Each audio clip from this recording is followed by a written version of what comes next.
Fantastic. A bit about myself. My name is Kevin. I'm the Director of Graduate Studies and the Director of the MA Jungian and Post-Jungian Studies at the University of Essex. Originally from Toronto, Ontario, Canada. Came here. Yes, any Canadians in the room? No. Okay. That's okay. Canada. Yeah, I feel the love. I feel the love. Yeah. So originally from Toronto, came here. I completed my first degree, a BA, honors BA at the University of Toronto, and then came here for my MA in Psychology of Religion at Heathrow College, University of London, and then jumped ship to the University of Essex, where I completed my PhD. And lucky me, I ended up working there. I've been there for nearly 8 years now. Now, just to begin, anyone interested in Jung's theories? Anyone know who Jung is? C.G. Jung? Oh, okay, fantastic. Whew. I was actually going to play just a little, word association game. So if I ask you Jung, say Jung, what's the first word that comes to your mind? Freud, usually, right? Jung is basically seen as this renegade disciple of Freud, but obviously there's an argument that Jung is an independent thinker in his own right, and a lot of that work actually has been forwarded by Sonu Shamdasani from UCL, so part of the University of London. But today our concern is Jung's psychology of religion, both East and West, and there's a lot to cover here. So really what I'm giving you today is just a snapshot, the briefest of snapshots. And hopefully I am actually going to get to the part on Eastern thinking as well. But what I want to do is access some of his main ideas on the psychology of religion through major texts. So this will include Answer to Job, and again, various texts that he wrote, various texts in which he wrote about Eastern thought. But I also want to take an academic approach, right? So we're not here just to kind of glorify Jung's ideas. We're here to critically assess them as well. So I'll list these, and perhaps we'll have more time to discuss this when we get to the question period. So today we're looking at the importance of religion for Jung and analytical psychology being the name that is given to Jung's psychology as distinct from psychoanalysis. So just very quickly, when I say depth psychology is an umbrella term that refers to all the talking therapies. This includes Freud, Jung, and Adler, usually neglected. When we say psychoanalysis, we're referring specifically to Freud. When we say analytical psychology, we're referring specifically to Jung. And when anyone says individual psychology, which people rarely do these days, they're referring to Adler specifically. Right, so let's begin then. Let's look here. Jung's family background and early childhood experiences. So definitely don't want to reduce Jung's psychology of religion to his upbringing, childhood, etc. Right? That would be psychobiography. But we can't deny the extent to which some of his thinking has been shaped by these early experiences. So Jung's father, Paul Achilles Jung, was a pastor, as were most males on his mother's side, and this included 8 uncles. So to a certain extent, it was in the air, right? You could say it ran in the blood. Emily Pry's work, Jung's mother, was also known to possess clairvoyant abilities, which facilitates Jung's interest in the uncanny and his fascination with all aspects of that which may be considered spiritual. And this certainly influences his PhD thesis, right? His PhD thesis was on the psychology and pathology of occult phenomena. And he was looking at the theme of dissociation in a mediumistic girl who happened to be, anyone knows? His cousin, right? Helene Pry's work. I don't think that would probably pass an ethics committee today. But he was also inspired by the work of Theodore Flournoy, from India to the planet Mars specifically, and French dissociationism more generally. Jung's father had lost his faith, right? This greatly affected and shaped Jung's impressions of him and the nature of organized religion. And basically, he felt his father was a hypocrite, right? So he knew that his father lost his faith, and yet he proceeded and continued with his responsibilities. Now, you might say that Jung's assessment of his father was quite harsh. They weren't a rich family, right? his father had to provide for the family. And it's usually the case the son's assessment of the father is quite critical. And we can only hope, those of us who are fathers, that our sons aren't too harsh on us in the future. Now, looking back into Jung's childhood experiences, there's this very interesting example in vignette in Memories, Dreams, Reflections. Has anyone read Memories, Dreams, Reflections? Okay, fantastic. You're going to help me then. The vision of the turd. What happens with the vision of the turd? Just yell it out, somebody. Tell me the story. What happens in this vision? Go ahead, sir. Okay, fantastic. So basically, Jung's in Basel. He's walking home one day, and he feels this urge, right? This thought coming to his mind, and he immediately stops, right? So I cannot think this through to its logical conclusion. So he holds this, right, for about 3 days or so. And after about 3 days, he realizes that the thought actually needs to be expressed. He has to kind of think it through to its logical conclusion. And as our colleague has said, what basically happens, a large turd falls from the sky and smashes the roof of Basel Cathedral, right? And after that, he feels much, much better. I mean, in terms of Freud, you could see this as the anal face to a certain extent. But we have to be a bit careful about what Jung is doing here in MDR. I mean, first and foremost, Memories, Dreams, Reflections is usually sold and presented to the public as Jung's autobiography. It is not his autobiography, right? It is actually Amelia Faye's biography. She was the one taking the notes, if you will. On top of it, there's just so much complexity that basically what's being presented was mediated by family members, right? I.e. people who didn't want the warts and all story of Jung to actually be out there. And the main people who've written on this are obviously Sonu Shamdasani from UCL and Alan C. Elms. I think it's Alan. Yeah, Alan C. Elms. But if you want, come to me afterwards. I can give you those references. But, we're critical of how Jung is remembering the event, how hindsight is always 20/20, but his description of it certainly says something about his psychology of religion, right? And we can begin to draw a parallel or link with how Jung sees this vision and Paul Tillich's ideas encapsulated in his book, The Courage to Be. So the first idea, this notion of the God above God, right? So there's the God of the institution, right? But the true experience of God, the true God actually lies beyond the God that we worship at this particular level, right? The second major theme that we can take away is that faith encompasses doubt, right? Jung's doubt is not heretical and comes closer to true faith when compared to the persona or facade that his father maintained. So blind faith is not the route to an experience of the divine. God actually wanted Jung to think the blasphemous thought through to its logical conclusion, right?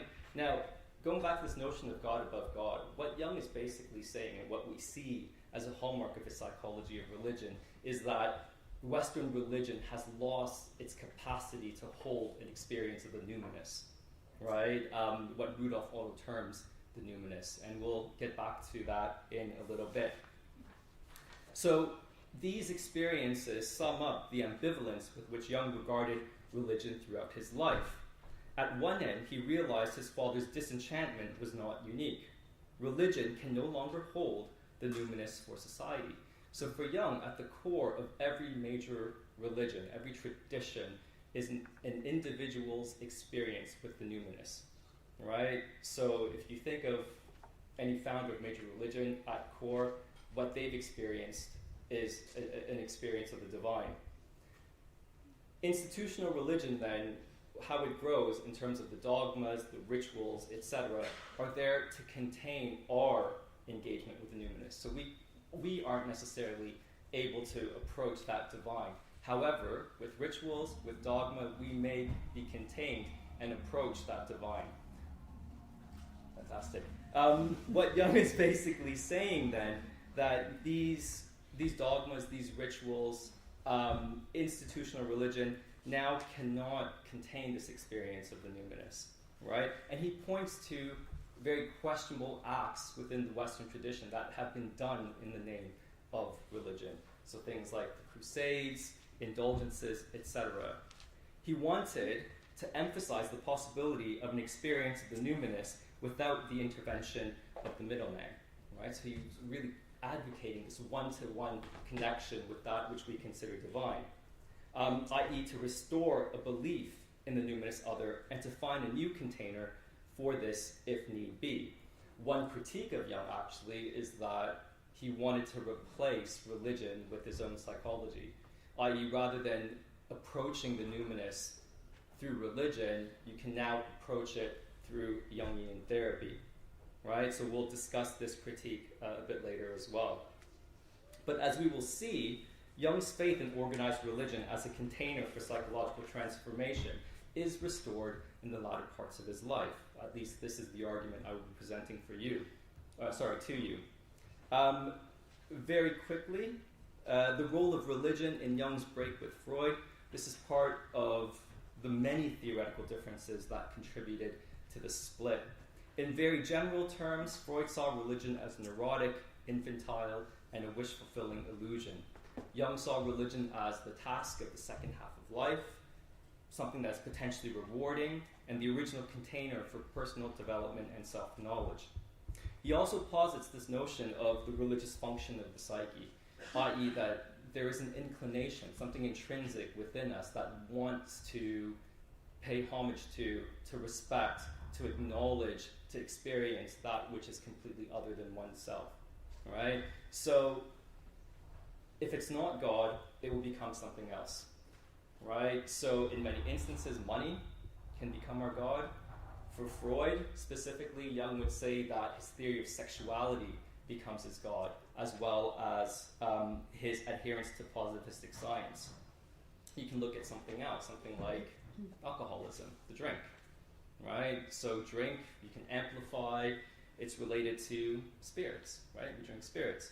But for Jung, this really kind of points to the fact that any movement towards the drink is actually a cry out for meaning and an association with that which we deem above oneself, right? So if we amplify this further, which is a classic Jungian technique, who is the god of the vine in Greek mythology?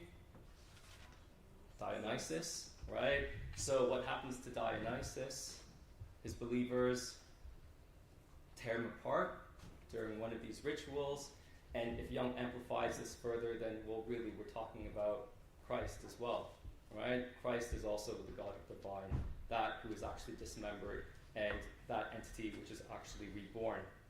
But the interesting thing, if we're looking for a more concrete connection, one of the co-founders of AA, Bill Wilson, was actually in dialogue with Jung. It's not an extensive conversation, but certainly some of Jung's ideas played a part in the construction of the 12-step program. Now, continuing on, Jung's interest in comparative religion and his friendship with scholars and practitioners of religion. So Father Victor White, a Dominican priest and theologian, who wrote a very damning review of Answer to Job. We'll touch on this just very briefly. His friendship with Richard Wilhelm, the German sinologist and translator of the I Ching. Jung writes an intro to this and also an intro to The Secret of the Golden Flower. William James, American scholar and psychologist, perhaps most famous for his book The Varieties of Religious Experience, and definitely after the break with Freud, he reached out to James, and James was quite crucial in containing that period for him. And if you look to the letters, Jung was also in dialogue with many Jesuits as well. There's a religious tone to defining key concepts such as the collective unconscious, the archetypes, the archetypal self as being akin to the God image, his notion of individuation and synchronicity. But in the interest of time, let's just focus on individuation as a concept because it is quite crucial. What did Jung mean by individuation? Anyone know? Separating from the collective. Yes, to a certain extent, but also returning to the collective as well. Yep. Anyone else? Also the ambivalence. Yes. Anyone? Process of growth. Yes. Process of growth. Anything else? Right. Say that again? Going to fulfillment. Okay, right? So basically, Jung is saying that it's the process of becoming who we're born to be, right? That the best version of ourselves, it's actually within us already. And our goal in life is actually to realize that potential within. And really, there comes a crucial point where we're called to this journey, right? The sensification that we should be following this path. However, sometimes we don't want to follow that path because it's too difficult, at least on the surface. And basically, when we deny this call, right, we deny this call to fulfill who we truly are, Jung said, well, shame on you, right? Because not only have you robbed yourself of your own true potential, you've also robbed your contribution to the world, the biggest contribution that you can make to the world. So with individuation, it's important to note that yes, there is a period of regression and withdrawal from society, but it also is there to cultivate the more collective aspects of oneself. That ultimately we have to work within the framework of society. We have to return and contribute to the collective. And this is not an easy task, right? There are going to be periods of alienation, which are potentially very painful. There's going to be suffering. Individuation is certainly not for the faint of heart. And basically the link here is that as an example, right, as an amplificatory point, Jung says the life of Christ is the quintessential example of the individuation process, right? We'll get back to that a little later on. He also said that in the second half of life, all the people who were coming to him for therapy, there was not one person, right, not one therapeutic instance when the concern was not something religious in nature, i.e. reconnecting the individual to the divine. Right, now, let's really begin with the key concepts in Answer to Job. Anyone had a chance to read Answer to Job? Or even the Book of Job? Anyone knows the Book of Job? A few people. Okay, so maybe I'll go light on the story, focus more on the concepts. So Jung's concept of the shadow, right? Let's do this. Just start shouting out to me what you hate in other people. What do you dislike most in other people? Deceit. Fantastic. What else? Arrogance. What else? Hypocrisy. Greed. Ignorance. Narcissism. Anything else? Unkindness. One more. Sociopath. Okay. Right. Fantastic. Jung would basically say, take that all back. Right? Take that all back. Because what we've described here, what we hate in other people, actually lies in seed form within ourselves. It is something that we can acknowledge within ourselves. Right? So this is the key idea with shadow, that we have a tendency to project it onto others. We can't tolerate that negativity within ourselves. So you know what? It doesn't belong to me. It belongs to that person over there. Right? So this is a key concept that we actually have to keep in mind when we're looking to Jung's assessment, if you will, of different God images in Answer to Job and also in the New Testament. So very briefly, at the start of Answer to Job, you have the prologue in heaven, right? And basically there's a divine wager, right? So Satan, or personification of Satan, is actually there. And he challenges God. And he says, I bet you any money I can corrupt your most faithful servant, right? And God says, no, you can't. And he's like, well, yes, I can. But the main issue is that the seed of doubt has already been planted in God's mind. And basically God gives in, and he said, fine, there's Job, right? The faithful. Go and do your worst, right? So basically God is giving him full access, allowing him, if you will, to plague Job, right? Now, take pause here for a second. Jung starts to notice a few interesting things. First and foremost, Satan is kind of not separate from the divine hierarchy, right? He's actually there conversing with God in dialogue. It's not as if he's been banished. Or not, I'm saying he. It's not as if that energy, it has been banished to some other place. So Jung amplifies this a bit more. He says, well, if we look to the second creation story, right, i.e. in Genesis, the serpent is there, right? The serpent is part of that divine plan, part of that original paradise.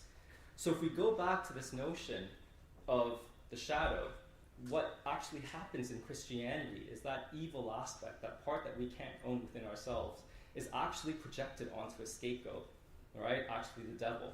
And the devil bears the brunt of it. That energy holds those projections of negativity that we can't see within ourselves. And Jung basically said that's not unfair. Because if you think symbolically, right, and you look at the symbolism tied to the devil, etc., there's actually something potentially transformative and positive, right? So, what's another name for the devil? How else do we refer to the devil? Satan, devil? Okay, fantastic, Lucifer. Now, there's no one passage that encapsulates this is what happened with the fall of Lucifer. You know, there are two main passages, one from Isaiah, one from Ezekiel. But let's just go with it for a second. You know, this is the nature of Jung's thinking, a bit problematic. Lucifer, what does it actually translate into? The bringer of light, the morning star, right? So let's go with Jung then. Let's amplify this a bit more. If we think of other parallels, let's say in mythology, who else brings a source of light? Who steals fire from the gods and brings it to the people? Prometheus. So there's a psychological link, if you will, between these different characters and the potential psychological function they actually play. So we cannot bear to witness the evil within us. All right? So that evil is projected onto another figure, that's a Freudian slip. And Jung sees this as a wider issue in the Western religious traditions. We need to maintain a persona of purity and goodness, right? And we eject all negative qualities from us onto someone else. Now, there's this very interesting vignette. Jung basically hears about this priest, right? Really famous priest, known for his piety. So Jung goes and visits him, follows him around for about 3 days, and thinking, you know what, I'm going to find something about this guy, right? That's just a bit dark. But after about 3 days, he realizes, man, this guy is actually perfect. And I actually have to go back and rethink my own morality, my own ethics, my own position. That is until he speaks to his wife, right? And he realizes that all the darker aspects of his personality get projected onto her and their relationship. So it's that strained relationship where all that shadow is held. She has to hold all the negative aspects of him so that he can maintain that perfect face or persona to the outer world. So, if we expand this a bit, Christianity casts out the intrinsic evil within itself, or within the tradition, onto the figure of the devil. We need to be all good. We need to avoid being bad. If we are bad, we are tempted by the devil. And you can see here this idea of the ritual scapegoat. Yet Jung would argue the scapegoat was also the catalyst for transformation. Casting that scapegoat out in Greek tradition and in Jewish tradition as well meant renewal for the community. And I'd just like to point out how interesting it is that in Christianity we both demonize and worship the scapegoat, because arguably Christ is also a scapegoat. For Jung, the split between good and evil is a fantasy. We need to withdraw those projections, i.e. to not eject all the negativity onto others, and to acknowledge the evil within ourselves, to not project this onto another figure, a neighbor, a race, a country, etc. And many Jungian interventions into interpreting collective phenomena have used the concept of the shadow to frame, if you will, larger conflicts at the societal level. Sorry about that. Only in this way can a more realistic and fulfilling relationship with the other be achieved. And, if you will, the devil is not all bad. It is that imperative which may seem to do evil, but may actually end up doing good. Now, I always cringe when I ask this to my undergraduates because no one puts up their hand. But anyone read Faust, Part 1? Okay, not bad. It's a relief. So he makes a connection, right? He amplifies again with the figure of Mephisto, right? Mephistopheles in Faust. And basically, Faust is this scholar. He's this introverted scholar who is only concerned with book learning, right? But that means he's actually one-sided because he doesn't necessarily know what it means to experience life. Mephisto is that energy, that catalyst that perhaps seems to be negative, but actually pushes him out of his bookly concerns, if you will, and actually into life itself. Right? Now, obviously, this way of thinking is not unproblematic. Jung is basically positing the reality and existence of evil. This is a source of conflict and ultimately the major stumbling block in his relationship and dialogue with Father Victor White. And this surrounds the concept, if you will, of privatio boni, the privation of good.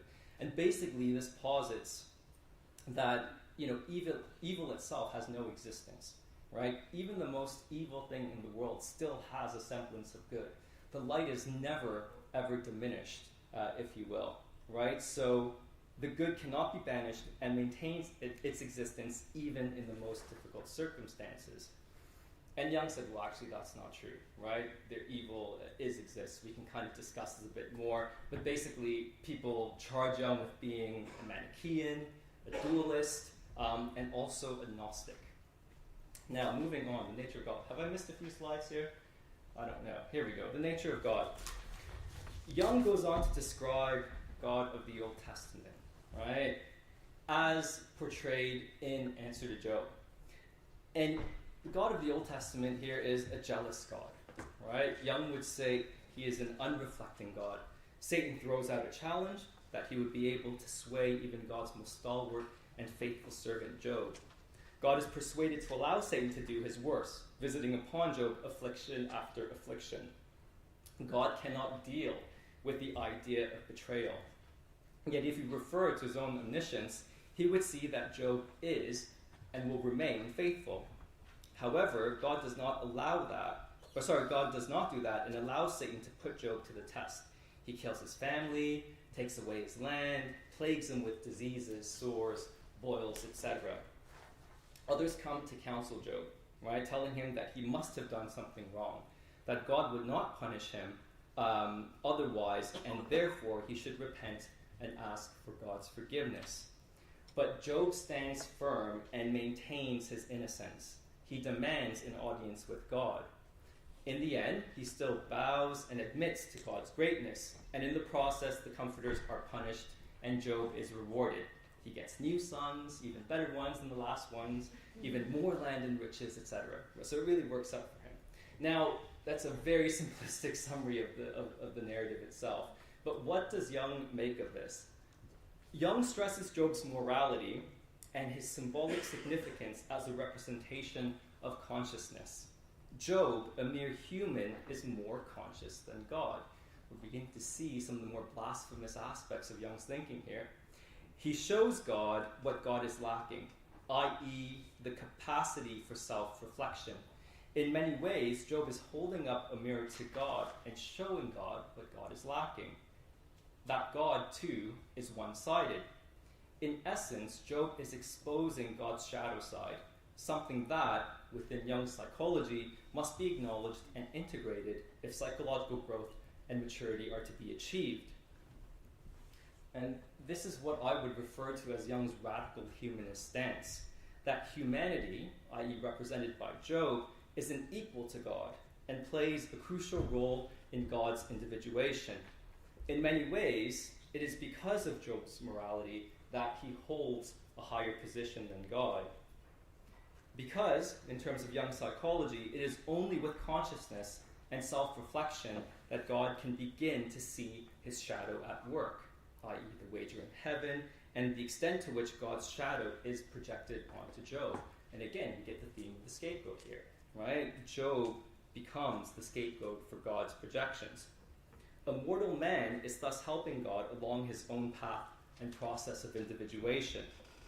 The God of the Old Testament is in a wholly unconscious state, and for Jung, individuation entails higher levels of consciousness, i.e. bringing that which is unconscious into consciousness, right? So that a strong enough container or ego is actually built. Now, thinking this through a little bit, right? So we have God that's wholly unconscious in the Old Testament. We have this crucial role of a representation of humanity, i.e. Job. What do you think is the next logical step for Jung then? How does God if we can put God on the couch, because that's a big if, how does God continue this process of individuation? Anyone? I think I heard that. Can someone say it again? No? Anyone else? By becoming human. What's that? Oh, fantastic. God's been connected to Christ. Well done. Perceptive. Can't get one past you guys. To become human, right? To become reincarnated as Christ, right? So if we look at the figure of Christ, half divine, half human, right? God needs to learn about self-reflection and consciousness. Now, God must become more conscious to experience what Job has experienced. God incarnating as Christ is the only way God can become morally on par with humanity. We can see now why Answer to Job was on the Vatican list of banned books when it was actually published, alongside another vision of Christ that was, pretty much along the same lines. Does anyone know what that is? I know I didn't put that on here. Nikos Kazantzakis, The Last Temptation, which was then made into a movie by Martin Scorsese. Harvey Keitel as Judas. Very interesting film. Jesus' life is the psychological drama of individuation. Jesus' physical suffering is God's suffering, both literally and metaphorically. So if we look to Jesus' life, what is it defined by? Sacrifice, pain. We talked about the notion of the scapegoat. It encapsulates all that individuation entails. Jesus' death and resurrection are also God's death and resurrection. Jesus' humiliation is God's humiliation. Equally, Jesus' triumph and redemption are also God's triumph and redemption. What all this points to for Jung is a greater degree of consciousness. Jung takes this one step further, right? The process is incomplete. If God of the Old Testament is one-sided, i.e. undifferentiated, vengeful, etc., then God of the New Testament is equally one-sided, right? And how is the God of the New Testament equally one-sided? I mean, he's thinking particularly, I think, or is being influenced by John, right? John forwards a very positive view of God, basically. And that is that there's this perfect image of God, that he can actually do no wrong. And consequently, what we have then is this ideal, right? This ideal that personifies perfection rather than wholeness. And for Jung, the real goal of the individuation process is not perfection, but wholeness. And wholeness actually entails being in touch with our shadow side, right? Knowing that we actually can't be perfect, that there's always going to be a darker aspect to ourselves that we need to integrate, that we actually need to be in dialogue with. Right. So, let's see where we are here. So, God of the New Testament, i.e. the personification as Christ, does not fully realize the shadow side. Psychologically speaking, this is very dangerous when we live in extremes, not holding the tension of opposites. So basically what Jung is seeing is this kind of huge oscillation between an image of God in the Old Testament and then the New Testament. And this relates to his idea of the self-regulating psyche. Basically, Jung posits that our psyches, right, in essence, want to be in balance, because it's only within this middle position that creativity actually can come forth, and we can describe that a bit more in detail later on.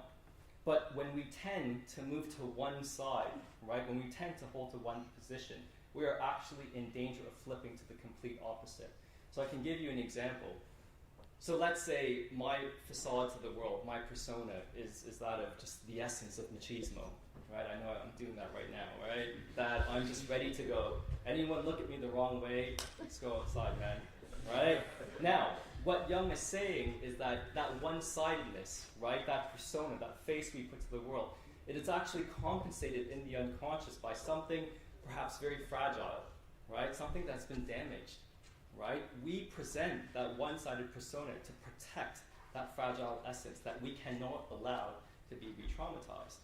right? So for Jung, the real essence of integrating and becoming who we are is to sit in balance, right? To not sway to just simply, I want to be this way, I want to be that way. Because if we do that, there is the danger of what he calls an enantiodromia.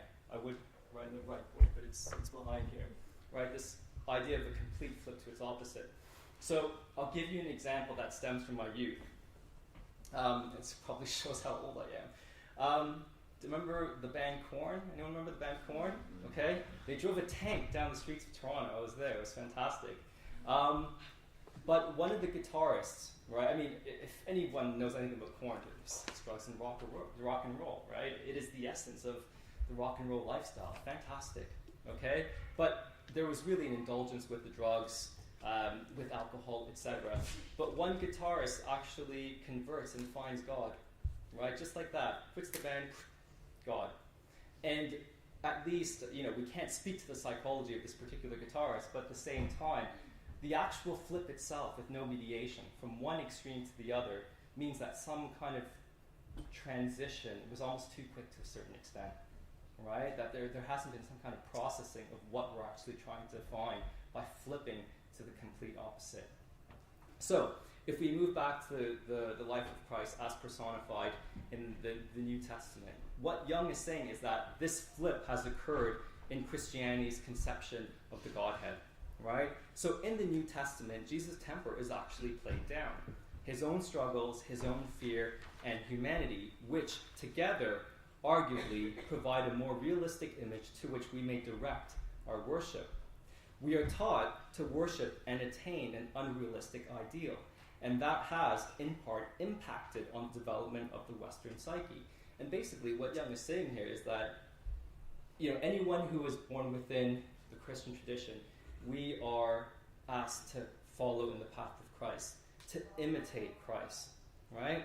But really, what Jung is saying is that that's just an unattainable idea, right? Our goal should not be to imitate Christ, but to dream the myth onward. And I'll say a bit more about that in a few seconds. So if we go back to the life of Christ, we do not see these other manifestations of his personality, his denial of his family upon his return from Nazareth, his turning over of the tables of the money changers of the temple. And we know this happens, right, in this particular instance. We see it in Josephus, but any of you who study psychology from an academic point of view or theology, this is in the same Gospels Q, which basically means that there's an agreement between Matthew, Mark, and Luke. John, for all intents and purposes, is actually left out, right? So essentially, Jesus' human aspects are denied. We focus on the divine, we fail to see the human. His anguished prayer in Gethsemane, "My Father, if it is possible, let this cup pass me by." So, how do we proceed from here? How do we address the one-sidedness of God in the New Testament? I'm not going to hit the slide yet. Anyone have any idea? I think the blasphemous thought through to its logical conclusion. Us. Right? It is now up to us. It is now up to the rest of humanity to continue the work of greater consciousness. And again, for me, this points to Jung's radical humanist position. So Jung used the examples of Pentecost. God descends on his disciples in the form of fiery tongues. It is up to us now to do the work, to continue God's individuation. Why? If we are made in the image of God and God incarnates within us, then our fullest realization also leads to God's realization and individuation. And this relates to Jung's idea of dreaming the myth onward. Right? So it's not imitation, but fully living the values that Christ embodied in our own unique ways. Imitation can only take us so far. We must carve out our own path. What the story of Christ evidences is one way of achieving that goal. We need to find our own way to express this. The limitation of organized religion is basically this. It does not allow us to creatively live and experience the divine within. If anything, we develop what Freud would call a very harsh superego because we cannot attain that unrealizable ideal. Now, let's take pause for a second here. There's a very dangerous implication to Jung's thinking here, i.e. conceiving of the God of the Old Testament as archaic, unconscious, unreflective, etc., and the God of the New Testament as perhaps more developed, right? Again, one-sided as well, but definitely more developed from God of the Old Testament. So what's the implication here? Might have to weave in some of Jung's history that we know of as well. Would you represent anti-Semitic? Absolutely, right? God of the Old Testament, right? The Yahweh, the God that is the object of worship for Judaism, is less developed than the God of the New Testament, i.e. Western Christendom.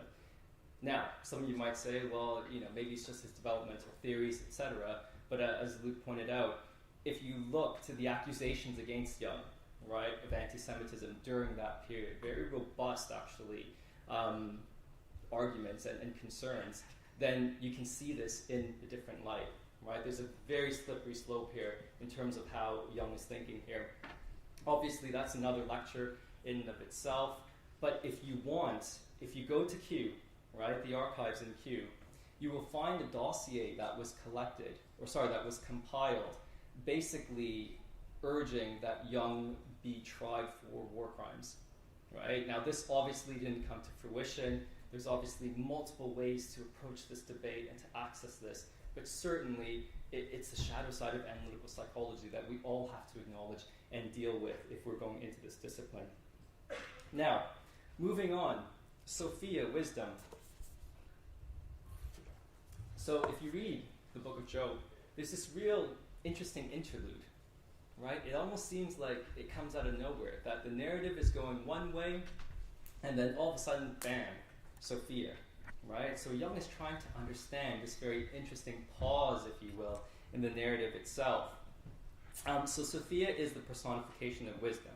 How does Jung interpret this? Now, we have to say this is definitely some questionable theology, right? Jung is basically providing symbolic interpretations that assume a certain continuity. But doing this does not necessarily pay heed to the historical and contextual work that is required. I'm not a theologian, but I've worked with theologians, and trust me, they're really interested in the nitty-gritty. So basically, this psychological theorizing, while very interesting perhaps, and potentially seductive as well, doesn't actually do justice to what other people are doing in other disciplines, right? And Jung is not necessarily understanding these texts integrally, right? So just keep that in the back of your mind. But this is his interpretation. Wisdom is needed for self-reflection, which God lacks. Jung determines that God has forgotten wisdom, personified by the female figure of Sophia, who was also present when all was created. Her memory, role, and importance need to be revived. For Jung, Western religion is missing the feminine aspect and what this feminine symbolizes.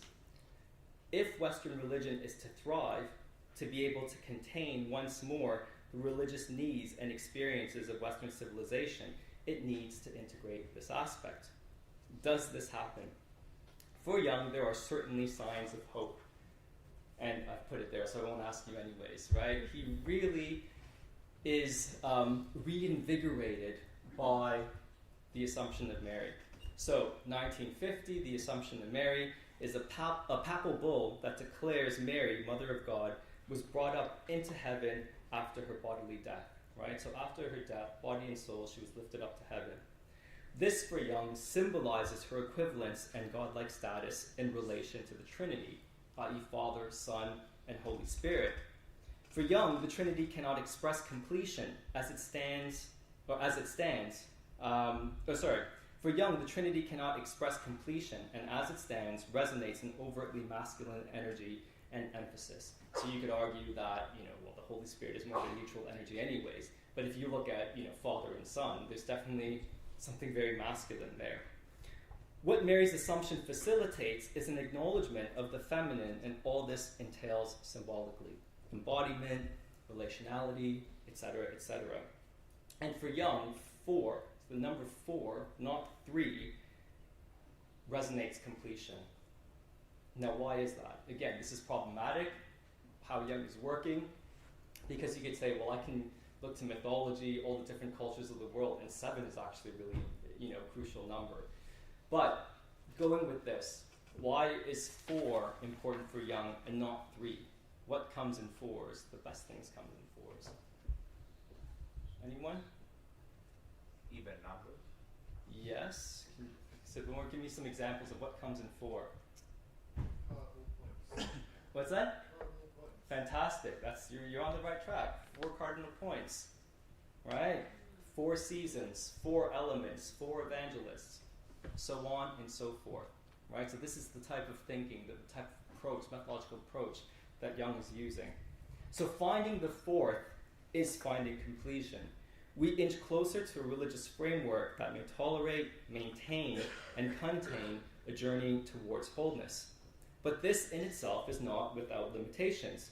Again, we're only dealing with one aspect of the feminine, i.e. Mary as mother. There are also other personifications of the feminine, and to only emphasize one is to limit the range of ways in which femininity may be expressed. So we have the dark Madonna, we have Kali, the vengeful, Aphrodite, the sexual and seductive. Nonetheless, Jung interpreted the Assumption of Mary to be an occasion of significant psychological importance. It evidenced the possibility that organized religion in Western society may begin to hold more, to re-enchant a society that had become disenchanted with and because of religion. In terms of his psychology, it was a recognition of the archetypal anima. I won't get too much into the anima, but just the kind of crux of what I want to say here. I argue that this is a real turning point in Jung's ambivalent stance towards organized religion. Sorry, that's a picture of the Assumption of Mary.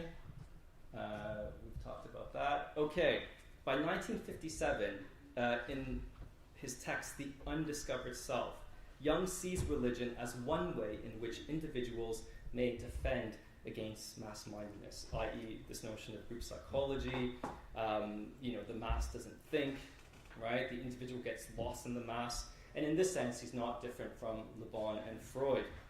So with no religious framework that will sufficiently contain an experience of the numinous, a godlike status is attributed to the state, and the state serves as an outlet for the religious function of the psyche.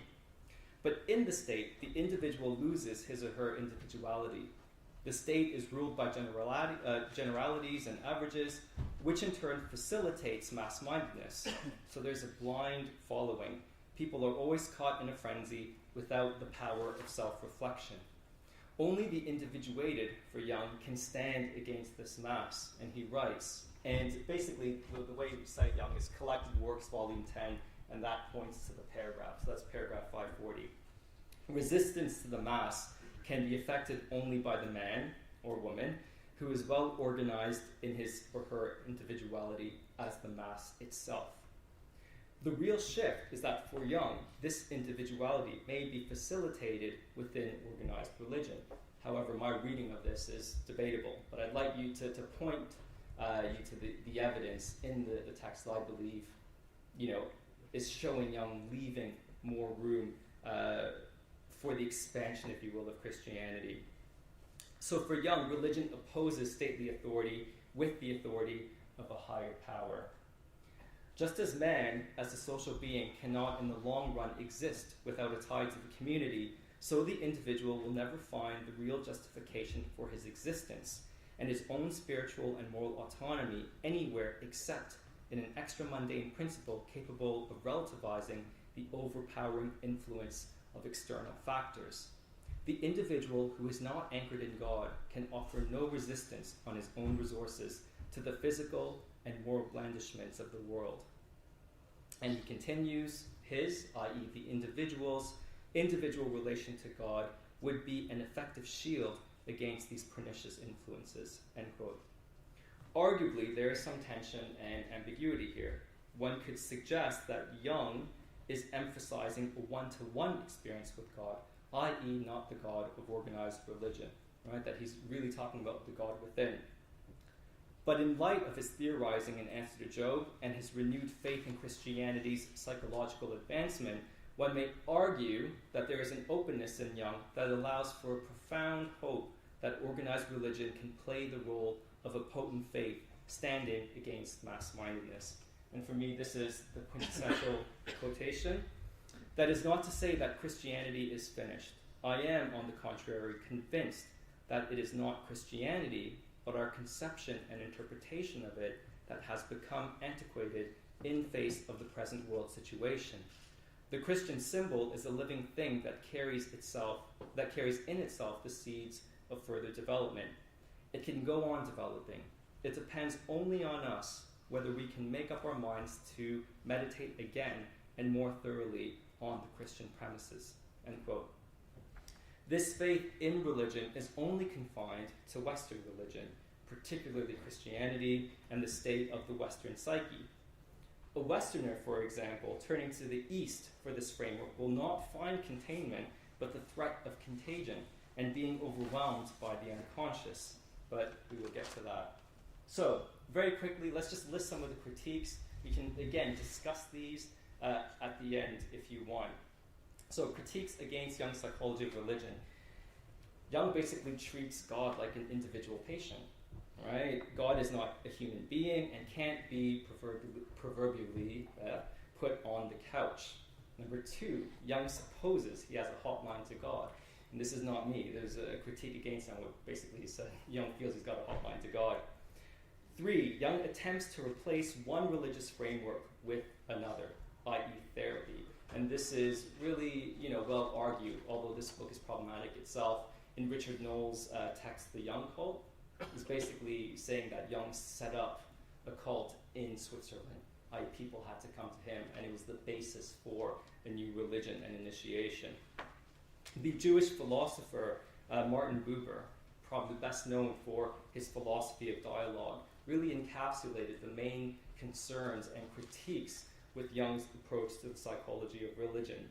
First and foremost, Jung psychologizes religion, right? This is a one-way conversation. Jung is interpreting religion in light of his own concepts and not seeing the phenomena on its own terms, right? So in terms of Buber's philosophy, this is a monologue rather than true dialogue. Jung also reduces the experience of God, reduces the experience of God. And basically, Buber had this notion of the I-it versus the I-thou relationship. Does anyone know about I-it and I-thou? Yes? Yeah, because Buber was existential. Mm-hmm. An I-it relationship is when we're looking at people as an object, and I-thou is when we see it more as a human, as an equal. Yeah, fantastic. So there's a real, in the I-thou relationship, which is the essence or the true expression of dialogue, there it is kind of humility, right? And this kind of equal footing with which we approach that conversation. What Buber is suggesting by saying Jung's psychology is only working at the I-it level is that he's not approaching religion on an equal footing, right? He's got this conquistador approach, this very colonizer's model, where he wants to only use religion to show the efficacy and the truth, if you will, of his psychological ideas. So he's not meaning the other as other. And basically, there's a very interesting back and forth. And Jung replies, it wasn't the most robust and convincing reply from Jung's part, but he gets quite angry. And he basically says to Buber, how dare you tell me that I have no idea of the numinous, right? That I'm only working at the level of the I-it rather than the I-thou. And he goes on to invite Buber to come with him into a mental asylum, right? So perhaps some of you know, when Jung started his training, he was working with schizophrenics at perhaps the most prestigious hospital in the world at that time, the Bergholzli Mental Hospital. And he basically invites Buber to come to a mental asylum and say, I will show you my patients, right? You come walk with me, and then you tell me whether or not I have an inkling of what the numinous means, right? Whether or not I am truly talking about I, it, or I, thou. It is clear from Jung's interpretation of Christianity that he took an unorthodox approach to interpreting the psychology of religion, one based arguably on finding parallels and evidence of his own psychological contentions. This at times conquistador approach to applied psychoanalysis is equally apparent in his interpretation of the psychology of Eastern religions. Regardless of his potential good intentions and his attempt to build bridges with the East, there are implications to the theoretical violence that may stem from the application of a psychology that is historically situated in the West, one that may not see the East on its own terms, one that promotes a monologue rather than a true dialogue. And it is to Jung's engagement with the East that we now turn. So everyone just take a few seconds. We'll close that. And we're back to the next, not much of a break. Sorry about that, everyone.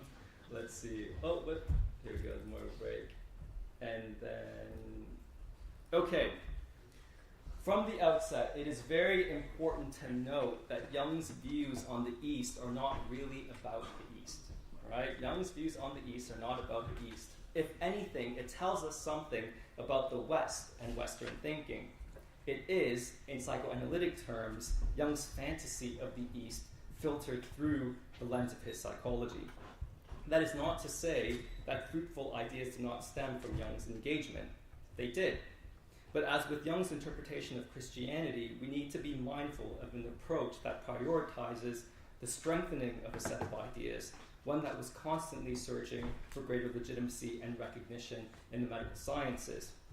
J.J. Clark and Harold Coward, two separate scholars, both wrote books called Jung and Eastern Thought, right? One British was at Kingston University, one Canadian at Calgary. And they both argue convincingly that Jung's concepts such as the self, individuation, archetypes, the collective unconscious, and active imagination were shaped by texts and ideas from the ancient traditions of China and India. Jung uses the East as cultural evidence in conjunction with his method of amplification to formulate a cultural psychology that transcended his clinical material.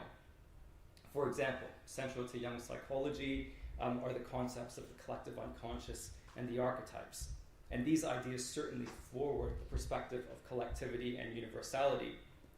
If we can find parallels in the materials of the East that point to the same themes as those covered in the West, that Eastern forms of these themes crop up in the dreams and fantasies of Westerners, we have provided, at least according to Jung, potentially compelling evidence and an argument that his conception of the psyche was correct, that it can transcend cultural boundaries and we actually share more in common than we actually believe. There are other similarities between Jung's way of working and Eastern thought. The East's capacity for introspection and the grasp of the need for inner transformation and self-realization seemed remarkably similar to Jung's own therapeutic endeavors. In essence, he is, once again, mining the cultural products of the world to find proof to validate his psychological approach and clinical methods. He also wanted to highlight that the West had neglected to explore and take seriously the inner life and psychological reality. Engaging in Eastern thought acts as a corrective to this lack. And I think here we can see Jung's notion of compensation working.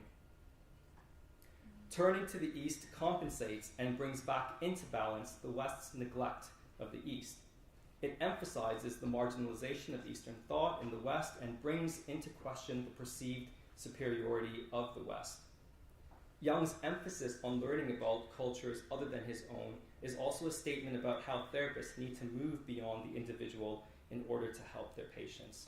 So this is, really reflective of why Jung actually went into mythology in the first instance, right? It's not just that he was fascinated by mythology, and we're really going back to his time at the Bergozli here. And basically, he's working with schizophrenic patients, right? He was actually living, in the asylum itself and interacting with these patients on a day-to-day basis, several times a day in some instances. And basically what he's realizing in these fantasies that they're telling him was a lot of mythological material, right? And what he determined, which was revolutionary back then, was that there is actually some logic here. These people are not insane, right? We shouldn't just kind of banish them into one place, lock the door, and throw away the key. So, the reason why he started studying mythology is like, okay, these patients are bringing this mythological material. I need to understand this. The fault is not with them. It's my fault, right? The onus now is on me to try to access the material, to find the logic that other people cannot see, right? To walk in their shoes. And basically, he begins to compile, and this really takes him away from his work with Freud. He just goes away and just reads, about mythology.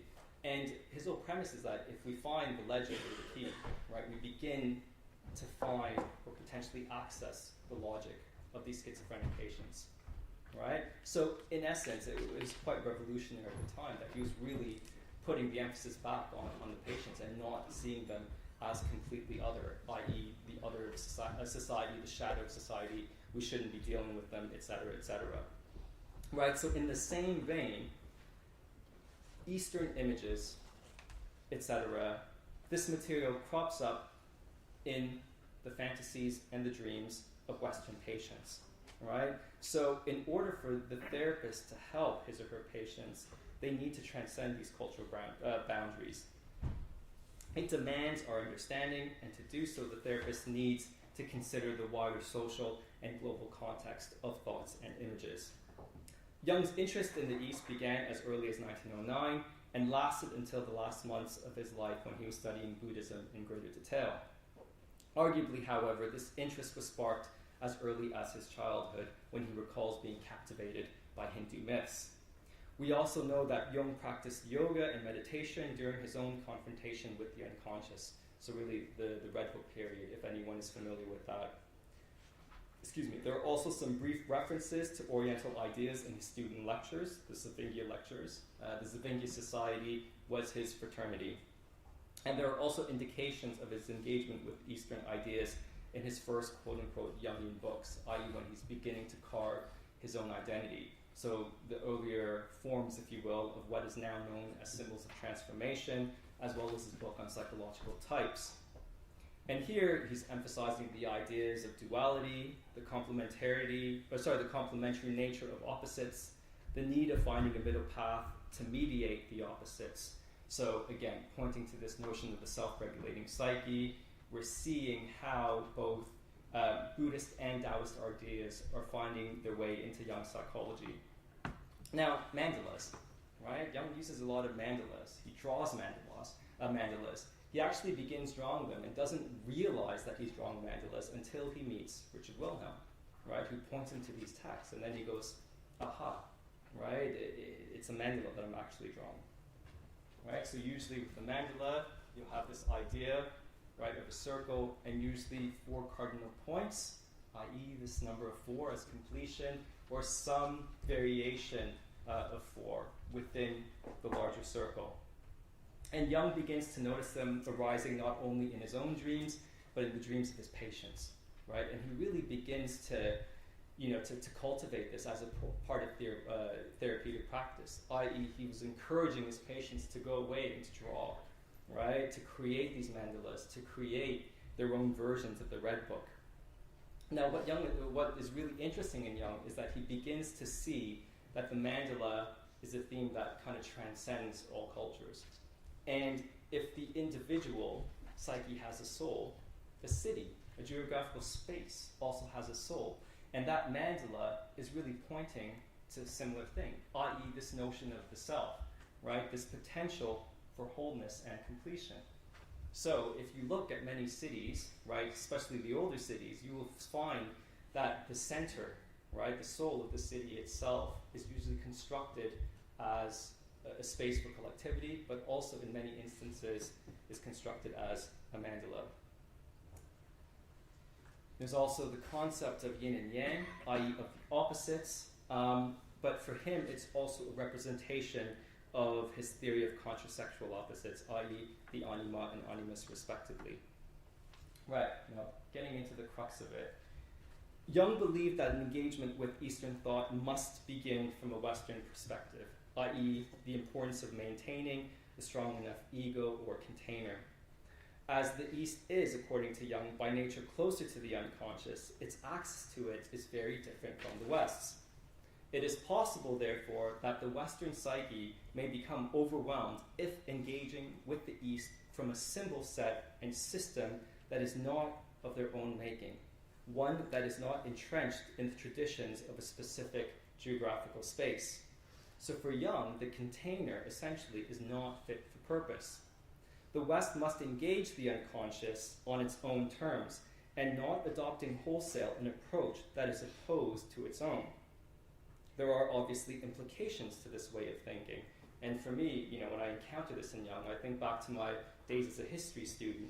And it begs the question of whether the East can exist on its own terms, i.e., can there be a history of the East without the West, without Western encroachment? Is the East only noteworthy on a world stage once the West has entered the picture? So, returning to Jung's position, there is a wisdom to be gained from the East, i.e., it is more aware of the inner life. But equally, the East reaches an awareness of the unconscious through potentially dangerous means and spiritual practices. And this is according to Jung.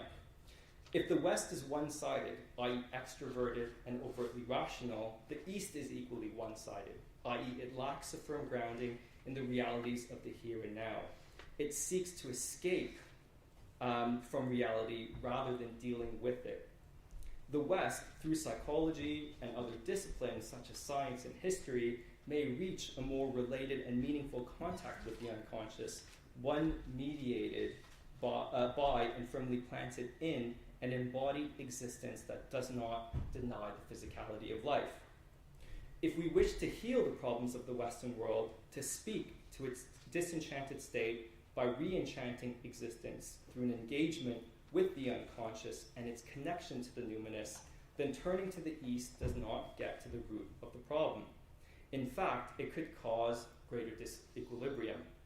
For instance, and this is Jung's interpretation, yoga's aim is to become one with the unconscious, to obliterate consciousness altogether, and to unite with the ultimate reality. Read psychologically, it amounts to either over-identification or psychosis, i.e. because the strong ego or container is lacking, one is over-identifying with the contents of the unconscious rather than being in relationship with them. So essentially, Jung had to maintain and firmly, planted in his Western perspective. He could not accept the loss of an ego. If higher selfhood were attained, we still need an ego or consciousness to process that such a state has been achieved. No ego means no awareness of the state of being has been reached. This seems peculiar, right? In light of the actions of the Buddha, Siddhartha Gautama. Once nirvana is achieved, he chose not to become sattva, but decided to return to earthly existence so that he may teach others. Not only does this note a crucial stage in the hero's journey, i.e. the theme of withdrawal and return, it evidences a return to consciousness, i.e. an appreciation for the phenomenal world and an understanding that nirvana can only be reached in our incarnation as humans. Jung ultimately rejects any fully realized state of illumination, for he states that individuation cannot be achieved in one's lifetime. Only in death can a semblance of individuation be achieved. Ultimately, for Jung, life is about tension, right, and dialectical opposition. It is only in tension that creativity and new possibilities are achieved. And this relates to his idea of the transcendent function. So basically what he's saying here is that, when people are growing, when they're developing, there comes a point where crucial decisions need to be made, right? And again, Jung is against rushing in to one way of doing things. Right, this is the way to do it, boom. He's actually advocating sitting in the middle, right, of not being tempted to just jump from one position or the other. Because if we do that, the danger is this potential flip, this idea of enantiodromia. So the tension of opposites literally means being torn between the opposites. right? Of not necessarily jumping to this or that conclusion, but allowing for a new possibility to arise. And this new possibility could be something entirely new, i.e. not of this position or that, or it could be a combination of those two positions as well. So just give you a very, hopefully a real life example. Several job opportunities arise, right, for you, right? One entails staying here in the UK. One entails, going to California, right? It's bright and sunny there right now. What Jung is saying is that, right, you have these two positions, right? You have these two options in front of you. What you really want to do is not just to jump in and say, no, it's either this or that. If you actually wait, right, and really sit with the tension that this causes of not knowing where you're going, something new might actually arise. Perhaps a third possibility, right, that is either not any one of these, but again, it could be any combination of the two. Maybe you'll be allowed to work in California for part of the time and still have roots in the UK. Who knows, right? But psychologically, the real aim is, again, not to jump to either one-sided position.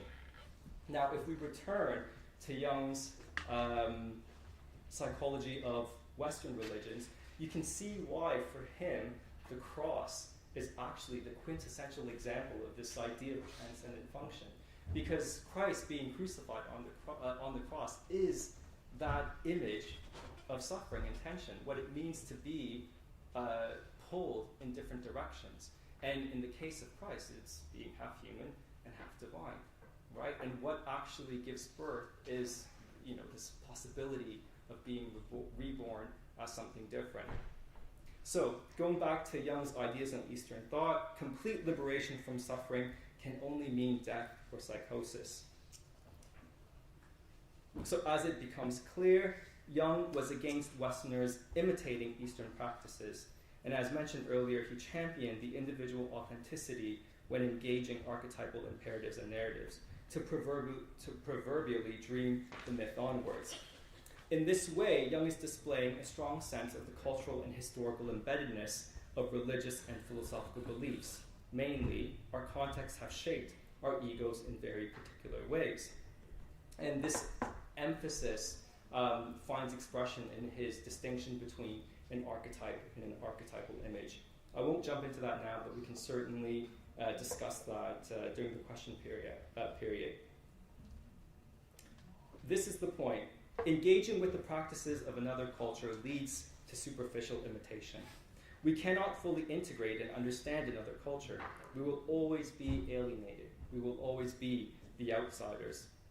But what Jung is arguing against is what we might call today a consumerist attitude to cultural products, i.e. seeing culture as a commodity.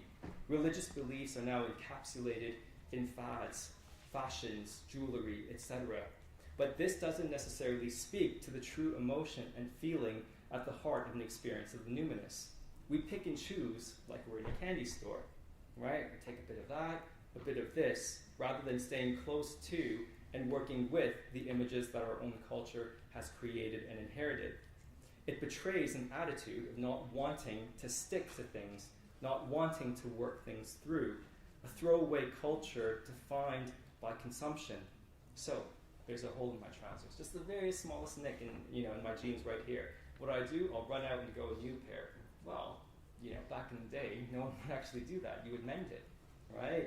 But, although there is something commendable in Jung's ideas here and what he's forwarding, we have to appreciate or take into consideration that he's coming from the position of privilege. So yes, he grew up poor, but he actually married into the second wealthiest family in Switzerland at the time, right? So he's not coming from a position of lack at all, right? He has the choice to make those decisions, i.e. to mend his trousers or not. So we cannot abandon our Western heritage. It is within the framework of Western religions that we must work. We can further understand then the hope Jung felt with the Assumption of Mary and the subsequent hope that he expressed in the undiscovered self, i.e. the possibility that Western Christendom can begin to shift and to change once again to contain the development of the inner life of Westerners. Now, missed that slide.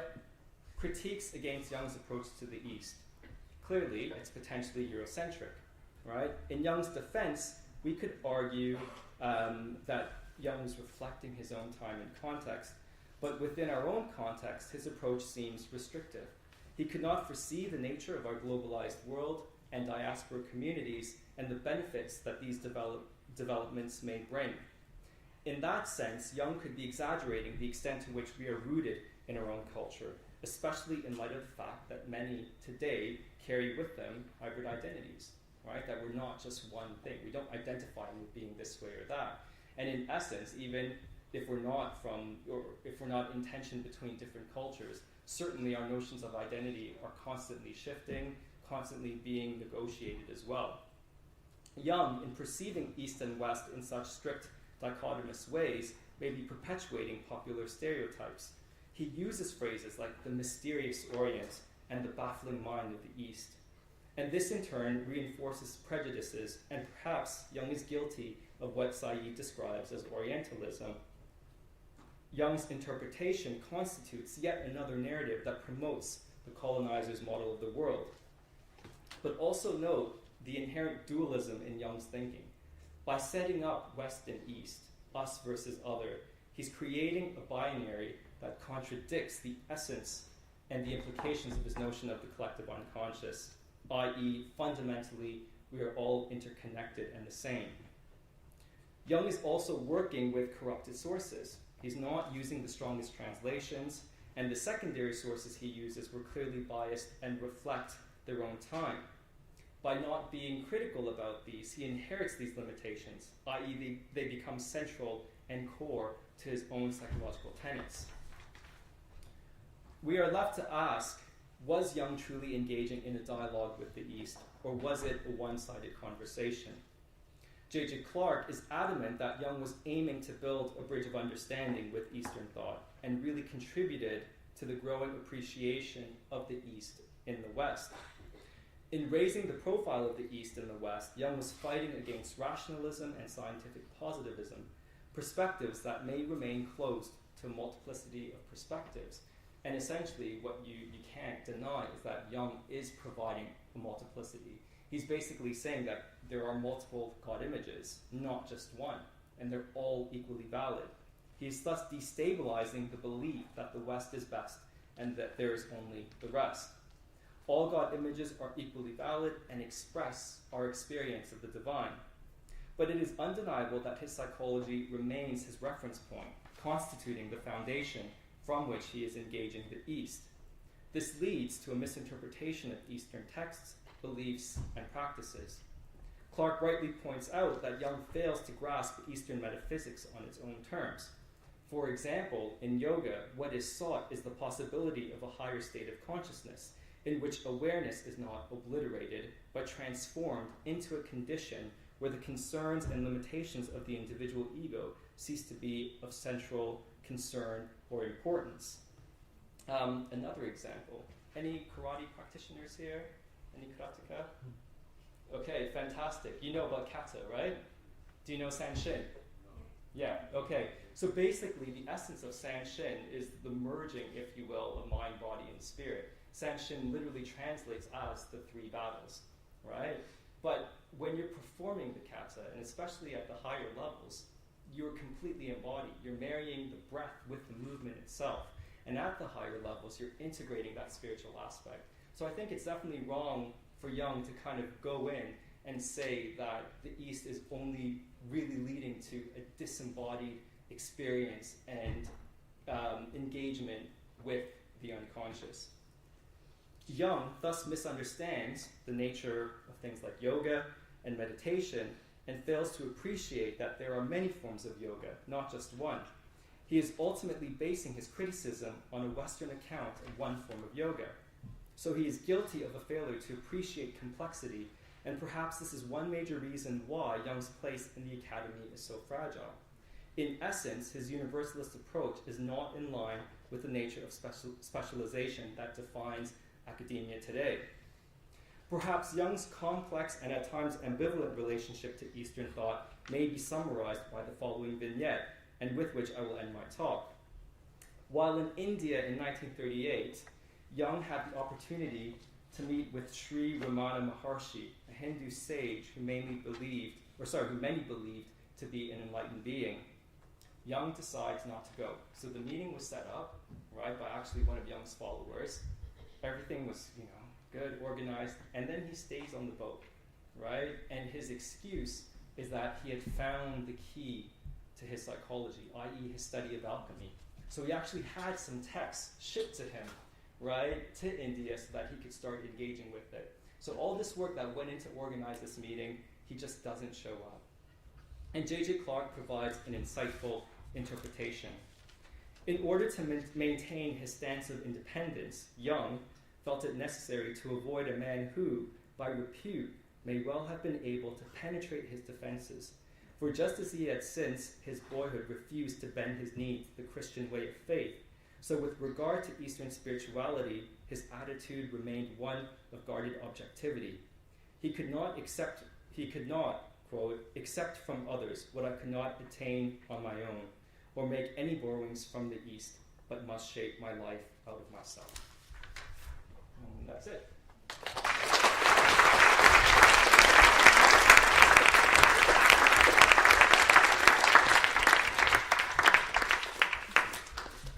Yes, questions, concerns?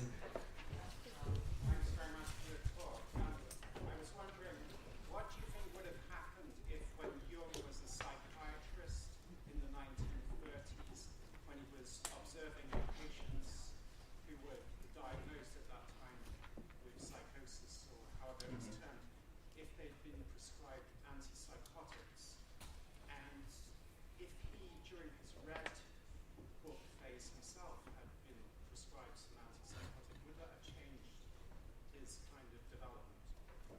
I mean, it's an interesting question. I don't know if I could say for certain, what Jung would have felt about that, but I can certainly frame it within, the debate that's occurring on whether or not, this medication or the medications that are prescribed, actually do benefit. So Davies's book, what was it called again? It's a fascinating book. Basically surrounding how the medication itself, many of them are placebos, right? That in essence, some of the benefits don't necessarily outweigh the damage that could be caused by taking some of these pills, etc. I guess what Jung would say is that, when you work with patients, there has to be a certain equilibrium. So if we're going to use the talking therapies in particular, if there isn't a certain foothold in consciousness, right, a strong enough ego that's that's actually present, then it would be very difficult to work with such patients, especially if they're delving into unconscious material that could potentially overwhelm them. So I think the perspective, at least from the standpoint of the talking therapies, is that perhaps we'd like to believe that in many instances the talking therapies can be used as a cure without medication.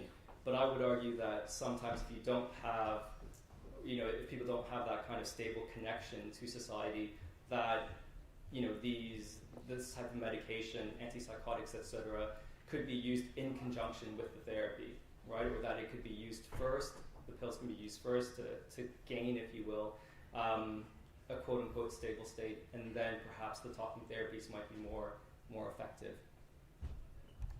Yes? Hi. So I'd like to get more information about individuation. Mm-hmm. And so I understand that one must go a period of isolation to feel the transformation of this individuation. Mm-hmm. So you base yourself on how people react to you. So you need to go by yourself to really find yourself, your higher self. Mm-hmm. And I believe that, so Jesus did this when he went into the wilderness for 40 days.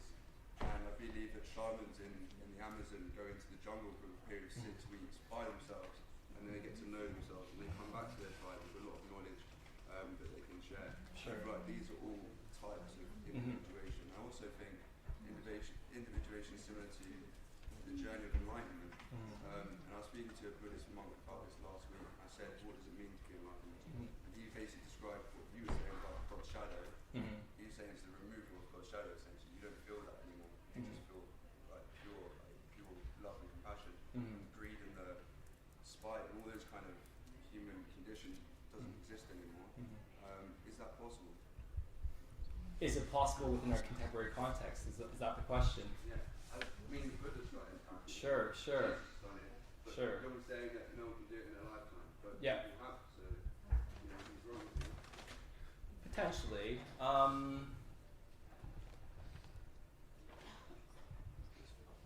I mean, again, he's working from a very particular framework and idea of what individuation means. So these kind of narratives of the Buddha, of religious leaders, Christ, etc., again, point to, I wouldn't say necessarily a fantasy, but a story that helps us realize that the goal can be achieved. But in essence, the goal is the journey itself, right? Once we've achieved something, I mean, wow, fantastic, we've done it. But I guess for Jung, it's more about that struggle, right? That kind of internal struggle to find what it really means to be you. Whether or not other people have, attained that in different cultures, etc., I guess it points back to his reservations, right? It's, again, maybe because he was so embedded with his own way of thinking, right? With his own kind of Western bias and perspective that he perhaps couldn't appreciate that there may be outlets and ways to actually to achieve that. But I think the larger implication of your question, which I find very interesting, is whether any form of individuation of following this process of withdrawal, return,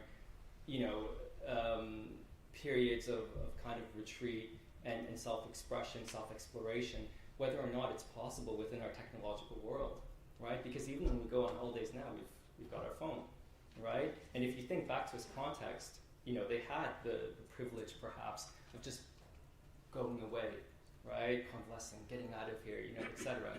But now we're so kind of hyper-connected, one might question whether or not individuation as Jung defined it is truly possible in our context. And if such self-exploration and self-knowledge is possible, whether or not it can look different, right? That it might include the technological in some way, because in many ways it just seems impossible now, right? There's just this hyperconnectivity, right? So I think the larger thing that I find interesting in your question is that yes, individuation might be possible, but it might not be the way Jung described it. Yes? Sorry, just want to follow on from that. Yeah. Also, I said earlier, I don't know if you were here, but I've got bipolar disorder. Mm-hmm. And I go through these periods of depression and manias, and I would say that my depression is very similar to this isolation, and I withdraw from the world, and I stay in my bed, I don't want to leave, I don't want to speak to anyone, and I'm just in myself, in my own head. And I go through this for about a year, sometimes a year and a half, when I come out of that, and then I experience the reverse of it, the mania, the high, it's the elation. And I feel like that depression is essentially, I know you're saying technology's around us and that, but I feel like I'm disconnecting, and I feel like I'm withdrawn into myself. And during that period, I feel a loss of identity, I don't know who I am. When I come out of it, I feel more attuned into who I am again. So I feel like it is kind of like a growth period of introspection. Is my depression. Not really a question, if you want to comment. No, thank you for sharing that. I mean, if you want to speak after, definitely you can find me, yeah. Yes? I think your take, you need the context, because for me, it's like everything evolves in our lives. So psychotherapy is not, doesn't exclude, it's an evolutionary process. Freud came up with ideas, he dealt with mostly people who are neurotic. Freud was quite clear, he couldn't actually understand people with what we call more profound experiences, which we now often misuse term called psychosis. Because it's a loaded word. So you must give credit in that respect. But I do think that his effort to understand human nature through mythology, because going out and journeying, coming back, is in every culture. So there's universal connectors. Why is Star Wars so popular? Same thing. Who advised Star Wars? They were influenced by Jungian writings. Well, yeah, Joseph Campbell. Campbell and that. For me, that flirtation with the East is nothing new. Now, CBT is being sold as in the panacea, but it comes unstuck with people with profound experiences. So now got dialectical behavior therapy, mindfulness therapy. So that means, are we practicing mindless CBT? Or is that Kentucky Fried Buddhism? Packaging Buddhism, Eastern ideas into packaging and selling. That's what I talked about in the World Federation earlier this month, last month.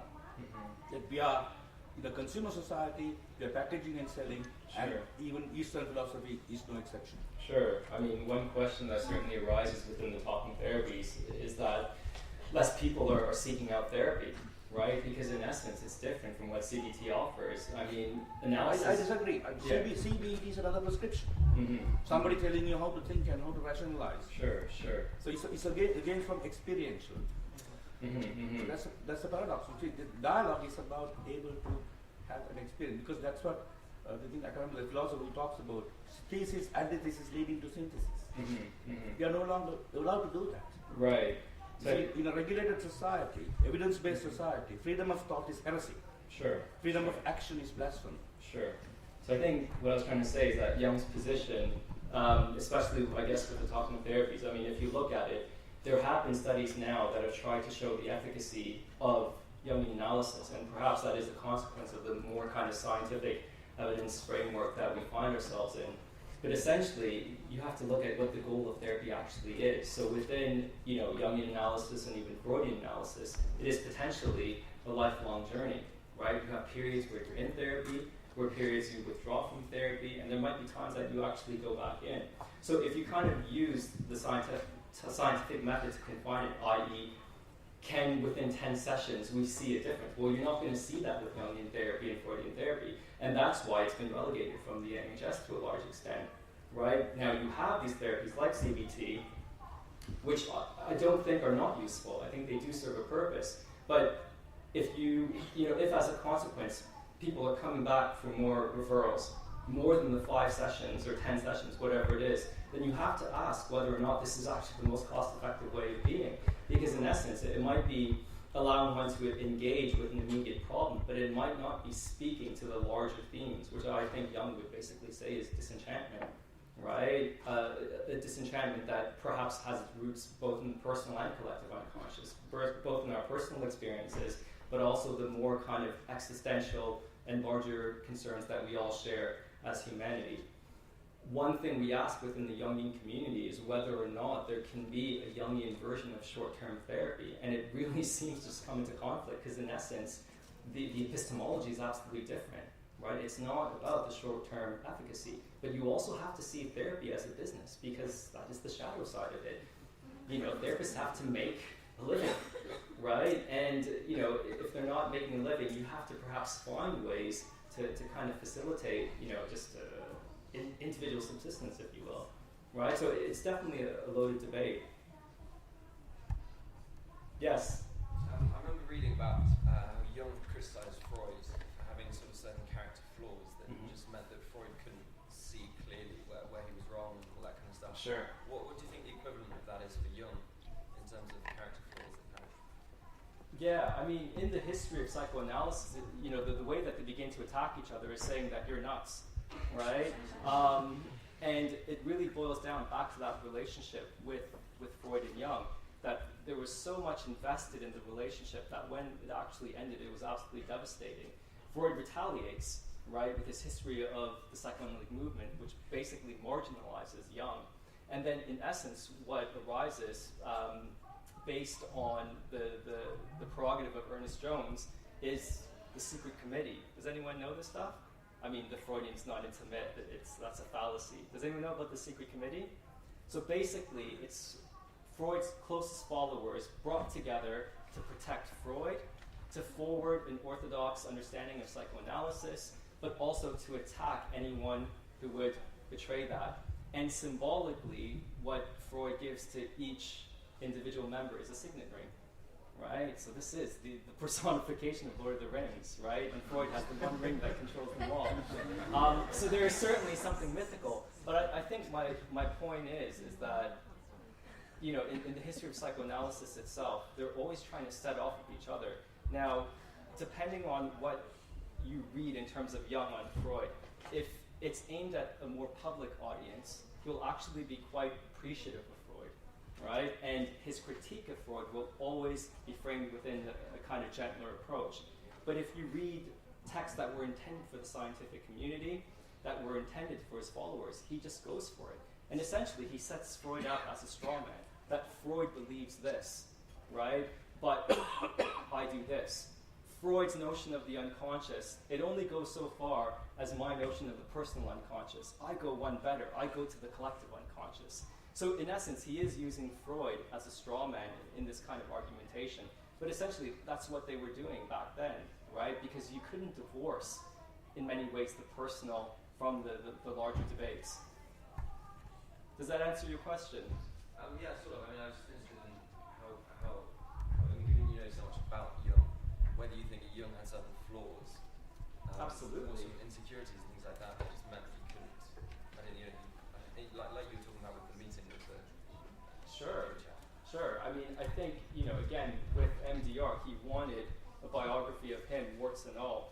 But certainly, you could argue that there's been a conflict between theory and practice.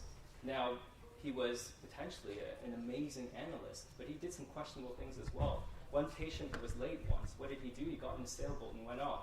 And when the patient actually arrived, the patient's kind of waving him down. Can you come back to me? No, he keeps going. He had a really flawed sense of decorum sometimes. So anyone who is a therapist, who knows of therapy, a patient might walk in and instantly, within the first 10 minutes, you know what's wrong with that person. But you won't say it right away, because that person needs to come to a point or position where they can appreciate it for himself or herself. Jung sometimes just went, well, no, this is your problem, right? And that completely blows decorum out of the water. So obviously those people left and never came back. There's this one real interesting instance, I guess one of his real important examples of dream interpretation. Do I have time to go into this? A patient comes to him, right? He has done well for himself in his life. He's climbed quite high, right? He's come from very humble beginnings.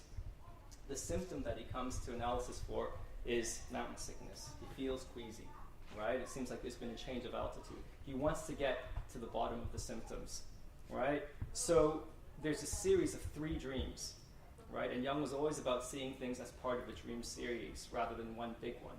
So the first one, he's back in his old village, right? He sees all his old friends there. They're huddled around him, but they exclude him, right? They hear them talking, and basically is saying about the dreamer, he doesn't come back here often, right? So that's the first dream. The second dream is let me get this in sequence, the S-curve dream, right? He has an important appointment to make, right? So he's running, trying to get to the train station, but he's thwarted at every step, right? So he forgot something. He has to run home and get it. Someone stops him, etc., etc. Long story short, once he gets to the train station, he sees the train pulling out of the train station. What he begins to realize is that the track that the train is actually on is a huge S, right? So massive bends. And basically, the train is starting to move quite quickly. So what's going to happen if you take a corner too quickly? It derails, right? Okay. The third dream was more mythological, i.e., the patient is fighting this mythical beast, i.e., this crab lizard. And what he actually does is he pulls out a wand, taps it, and it completely disappears, right? So what does Jung make of the dream series? So basically, in the first dream, what it's basically saying is that he's gone too far. He doesn't remember where he's come from. He's lost his roots to a certain extent, right? The second dream, the S-curve dream, I mean, it seems pretty self-evident. He's moving too fast in the world, right? So he keeps climbing and climbing and climbing. And there's only, for at least this individual, a certain threshold that he reaches before he topples over. And what is actually coming crashing behind him is the neurosis that's coming behind him. The third dream, fighting this mythical beast.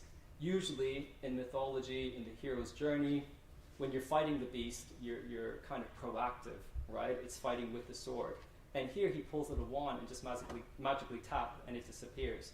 So basically what Jung is saying is that he's making the object, he's taking it too lightly. He's thinking that he could just go pop and forget about it, right? When really he's not really engaging with it. So basically what he tells this patient is the frank truth. You've gone too far in your life. You keep climbing and climbing, hence the symptoms of air sickness, right, of motion sickness, of feeling that you're in altitude. You better stop now. Of course, the patient runs out and says no, takes the next big job and opportunity, and apparently what happens next, the person has completely derailed, right, and lost the job that he actually went off to achieve. So the whole point of that, if you will, is that sometimes your intuition could be absolutely correct, but there's a certain decorum to therapy, and Jung sometimes lacked that. Now, in terms of his personal life, I mean, ethically, many know that he had many mistresses, right? That therapeutic boundaries, if you will, do not exist at that time. So he put his wife Emma in a very difficult position. His relationship with Tony Wolff, I mean, he used to have Tony Wolff over for Sunday lunch, right? Which his wife absolutely hated. And there's obviously other affairs that went on as well. So as an individual, there's certainly a shadow side to Jung. But I think with MDR, he wanted all that to come out. But it was his own family that wanted to protect him, the image and the legacy of the Jung name, and that prevented the material from coming out in the actual autobiography. Yes. I'm curious about the withstanding the tension of opposites that you talked about, and not splitting or oscillating, and how, because that brings an image to me like two balls and then standing in the middle, and not moving to me signifies death, and actually who decides where the oscillation ends in order for it to not be, or to be considered not right of withstanding. But also there's, the death rebirth cycle where you kind of need to go to the death to be reborn.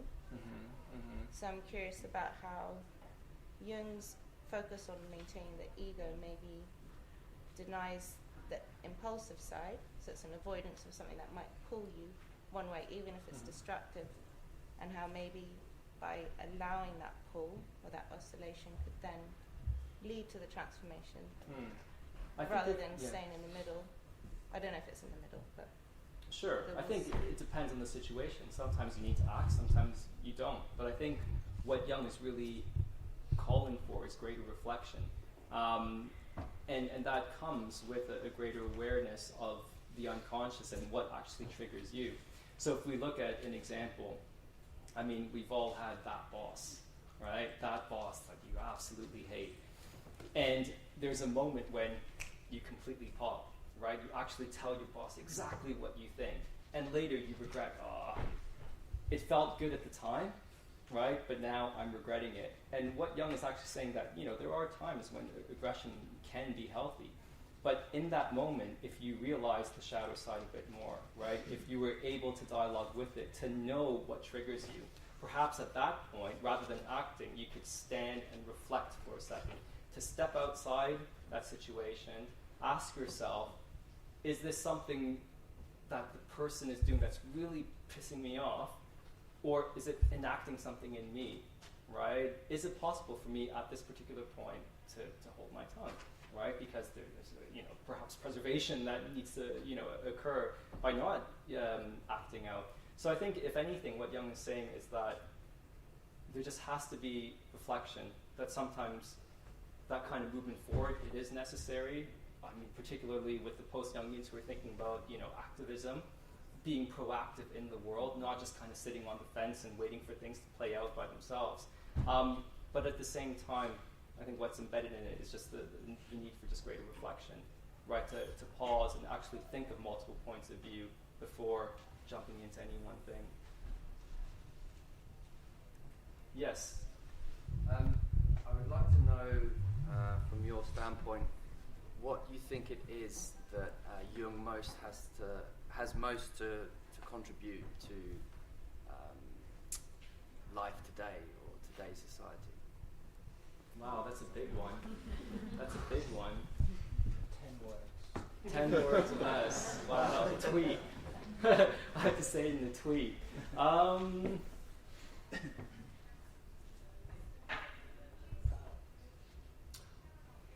I can't speak for everyone, but I can definitely speak for my own engagement with Jung's ideas. And I think when I was younger, that numinous experience actually occurred. You know, I was struggling through my studies to find really who I am, and you know, that's one of the main points that Jung makes. You can't divorce your subjectivity from anything that you do. So any of you who might pursue your studies, etc., ask yourself, what are you trying to heal through your studies, right? What aspect are you actually trying to speak to? When you write, when you do anything, you know, our kind of subjectivity is ingrained in it. So basically, as an undergraduate, I was struggling, I'll do some history, you know, I might do philosophy, I might become a Buddhologist, jumping back and forth. And then I read Jung for the first time, and there was this complete numinous experience. So for anyone who's read Jung before, especially his more accessible works, it seems as if, oh my goodness, everything I've ever felt, this man is describing in this text, right? Something that he has said has spoken to the core of my being, right? I feel understood, I feel recognized, I feel mirrored, right? And I think most people who begin to read Jung will have that experience. But then there certainly comes then the disenchantment, right? And I think that disenchantment is a large part of the process. Jung's anti-Semitism, Jung potentially as a racist, the problematic ways he held himself as an individual. Can we divorce the individual's actions from his psychology? Can we appreciate the ideas away from the more problematic aspects of his life? And there were certainly moments, you know, working on a PhD on this topic where I felt completely disconnected from the field of history. So my topic really was, psychoanalysis in history, analytical psychology in history. And all I can remember was just being rejected by the history department constantly. No, your work is not refable. No, that's not really history, etc., etc. So that dialogue seemed closed. And I think for a long time, I really resented Jungian thinking and the Jungian approach because in many ways, especially within academia, it's so marginalized, right? But I think through that experience, I've kind of come again to be less angry, right? A lot of it was just based on my personal experiences. And what I actually appreciate about Jung is providing a framework to understand and to give voice to our own emotions, really, right? It's not the only framework. We could be using Freud, we could be using Adler, Maslow, right? But essentially what it does, it allows us one way to approach, to understand, to appreciate who we are. And I think perhaps that's the value of it. Yes? Where would you recommend starting, like, with the most accessible works? Yeah. So his most accessible works, Joseph Campbell compiled the Viking. It's also, I think, sometimes known as the Penguin or the Pelican Reader, so a compilation of Jung's most accessible vignettes, if you will. Anthony Storr, The Essential Jung, or was it Stevens? But it's called The Essential Jung. There's Man and His Symbols, Modern Man in Search of a Soul, and obviously the quote-unquote autobiography, Memories, Dreams, Reflections. Right, but again, you know, it's paying heed to the audience, the intended audience itself. So obviously, when you're reading this, you know, it's seductive. It's more easily accessible. But if you look at his collected works, which is massive, I mean, there's 18 volumes, and then plus with the work of the Philemon Foundation, they're trying to bring or to publish everything that is not published in Jung, and it's a massive undertaking. You know, it kind of makes what's already there seem really small. But certainly, you know, those are the kind of main starting points, but at the same time, take them with a pinch of salt as well. Yes. Oh, sorry. Sorry. Go first, and then you. Yeah, please. I was thinking about the Jung's wish, or you talked about Jung wanting to go to wholeness. Everything was, you know, full, and that made me wonder about what if we're not actually whole, and so then this idea of wanting to become whole is what that denies what we are. So maybe we are born imbalanced, and it's okay to be unconsciously introverted and consciously extroverted, or the other way around. And what if it's about accepting that rather than trying to shift something into a full wholeness thing? Okay. I don't know if that's a question or what it is, but it's a thought. Yeah, I mean, I think if one is comfortable in owns one's skin, then fantastic, right? Maybe that's what individuation means for that particular individual. I think you brought up introverted and extroverted, which obviously relates to psychological types. And basically what Jung is saying is that we are geared towards a very particular classification, i.e. we're either introverted, i.e. attracted to the inner life, or we're extroverted, attracted to the external life. And there are functions that go with it. So do we value thinking most, feeling, intuition, or sensation? And what Jung is basically saying is, yes, there always will be that default position, but certainly we can try. I mean, we're not always that one thing, right? That there's a lot of flexibility to psychological types as well. So in essence, we all have access to those other ways of being, right? If we can push ourselves to experience that. And depending on when you take a type test, your type will shift, depending on the situation, the context, etc. So I think the reason why he emphasized the need to kind of touch those inferior aspects of ourselves is that that's kind of the access to the unconscious, right? If for him we want to lead, perhaps not shut ourselves off from certain experiences, we need to speak to what we might perceive as our own inner weakness, right? So for instance, I mean, I love being up here, but I hate it as well, right? I'm completely introverted. I'd much prefer my own company, no offense to you. But, would I cut myself off, A, from a living, and B, sometimes when you're teaching, you have that numinous experience, especially when people get it. I think the real indication is that when an introvert puts himself or herself into the position of needing to be extroverted, because we can do that, you feel incredibly tired afterwards, right? It completely drains your energy, but it doesn't necessarily mean that we shouldn't put ourselves in those positions. But again, if one is comfortable in one's skin and one appreciates the position you're in, then fantastic, right? Because for Jung, individuation means different things for different people. The person who has agoraphobia, right, who's able for the first time just to take the first step, right, into that larger public space, maybe that's individuation for them. Who are we to say otherwise? Yes? Just a thought that occurred when you were talking about Jung and what he was saying about scapegoating others. Yeah. Kind of occurred to me, well, very strongly actually, what's happening today, particularly if you think about people like Donald Trump and everything that he's spouting. Mm-hmm. Would you, or would Jung, I don't know if you can speak for Jung, but could this be seen as a projection of our shadow? Potentially. There's a book that's been published by the Jungians. Speak to me afterwards, or send me an email. I can try to get the actual reference to you. But basically, it's focusing more on his narcissism. I mean, I think the intervention of analytical psychology and depth psychology as a whole into the political realm is actually really important. The one thing I would say, and perhaps this doesn't answer your question, is that we really do have to be careful with psychobiography, because it's one of my complexes. It deals with psychoanalysis and history in general, i.e. this notion of taking public figures, putting them on the couch, and producing a psychology based on that. I'm not saying that you're doing it. I'm just saying that on the whole, there's a very delicate balance to this approach. The real extreme of it is if we end up something with the work of, let's say, Gerald Post. Anyone know who Gerald Post is? The US? No?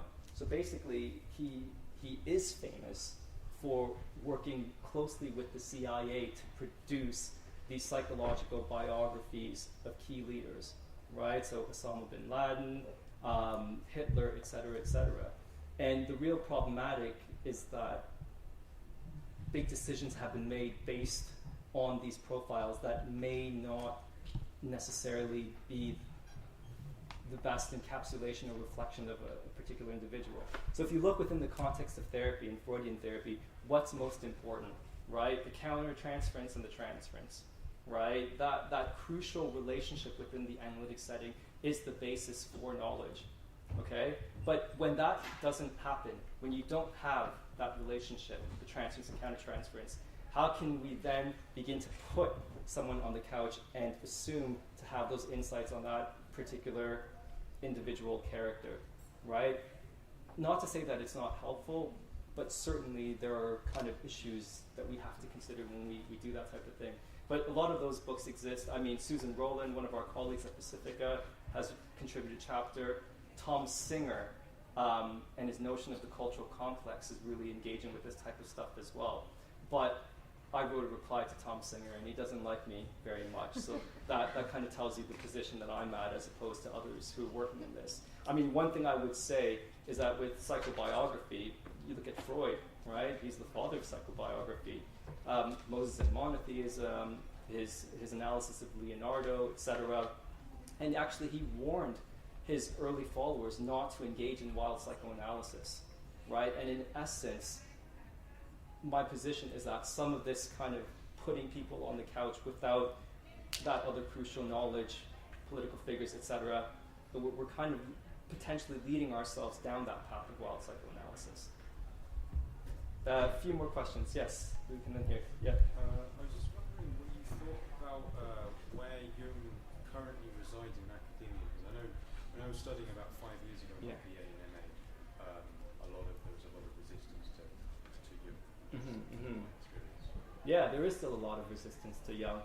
We are the only program in Europe, and one of the perhaps the MA at Essex, and one of the more kind of academic approaches. I mean, we love our colleagues at Pacifica, but their approach is perhaps highly subjective. We're trying to step back and study Jung as a discipline, not only as a figure, but as a movement, a collection of thoughts, etc. It's hard to say. All I can say that, one way that psychoanalytic ideas are being assessed critically is within psychosocial studies. You have the Center of Psychosocial Studies here at Berkeley. I'd hate to admit it because I'm at a competitor and a competing institution. But certainly places like the University of East London, Middlesex also have a center, and then UCL has a unit